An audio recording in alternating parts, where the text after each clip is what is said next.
Hey y'all, so tonight I'm going to be adding some nutrients to my two pots that I got going down here, my deep water culture buckets that contain my chard and my basil. And a couple of things I got that I'm going to use here is the FloraNova Grow. It's kind of the first part of solution I'm going to be adding for my new guys until they start to bloom, and then once they start to really produce or bloom, then we would move into the FloraNova Bloom. This is going to be more for your fruit producing, vegetable producing plants. This is going to be more for your greens. And you can see down here they have different ratios on their fertilizers. It's a 7-4-10 and this is a 4-8-7. But just a rule of thumb, if you're growing greens like lettuce and basil, if you're going to be growing chard, things like that, I like to stick with the Grow. And also, I like to keep the nutrients kind of low on those. I typically don't get them above 600 ppm. And when I say ppm, I'm talking about parts per million, and that's where this handy tool comes in. This is a TDS EZ. It's a reader, and I'll show you how that works here in a minute. So I'm going to go ahead and mix this up, and I don't really have a scientific way that I mix this up. I've just done it based off of my own experiences.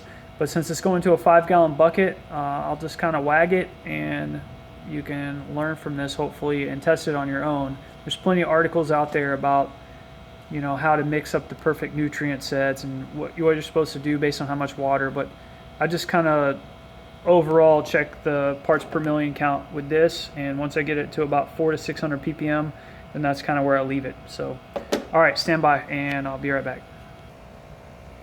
Okay, so what I've done is I've taken this measuring cup and I've poured some of my Gro Solution into it, and then what I'm going to do now is dilute it and pour it into my 5-gallon bucket a little bit at a time while checking my ppm count.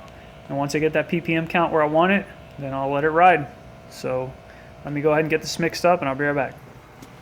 Alright, so here's my bucket. I've got my air stone going, and you can see it's clear. So I'm going to go ahead and get my solution poured down in here, and then we'll start measuring it out. And this is my solution, and the great thing about the FloraNova, both the Grow and the Bloom, is it's extremely concentrated, so these will last a long time and they dilute down nicely. You can see how dark this solution is. The lighter the solution, the less the ppm count's going to be.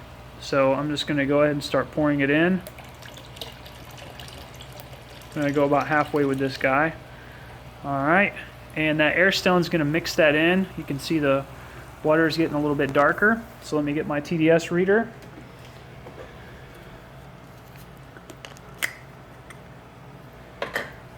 And all we're going to do on this TDS reader, you can get these on Amazon. You can see I'm at 0.00 right now. So the edge of this is what you're going to put in the water. Just give it a nice little stir. And you can see right there, let's see if we can see that. I'm at 298, 339. So we need a little bit more of this solution to get on up to about the 400, 600. So let me just give it a shake.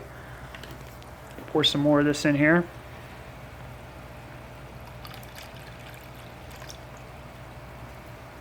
Give it a second to mix in. And what this is going to do is once these nutrients gets mixed in and the roots get down to that water, it's really going to help them take off. You don't want to overdo it on the nutrients with greens, because I've done that before, and what it does is it over fertilizes them and it just kills them. So I wouldn't go more than 400 to 600. Hopefully I didn't pour too much in here to start. Once these guys really start taking off, then I like to just keep them around 600 ppm, and I've had good luck with that. So alright, let's see where we're at. Just mix this around a little bit. And I'm at 420 right now, 424, so I'm going to add a little bit more solution. And I think you get the point. So let me get my solution right up where I want it, and I'll be right back. Alright, so I got my solution running right up now to, well, let's see, I had it at about a 500. Let me mix this around.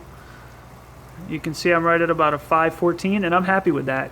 So what I'm going to do is I'm going to mix in my other bucket. This guy right here is going to be for my chard. See, there's my chard. And the great thing about these net pots with the deep water culture bucket is you can just move them around, and whenever you want to clean your bucket out, you just take the top off, you add it to another bucket, clean your water out and put it back in there. And you can see the water kind of bubbling up right now. And we'll do the same thing over here on the Dino Kale. And then I'll have an update here in a few more days and you can see how the things are growing. Thanks for watching.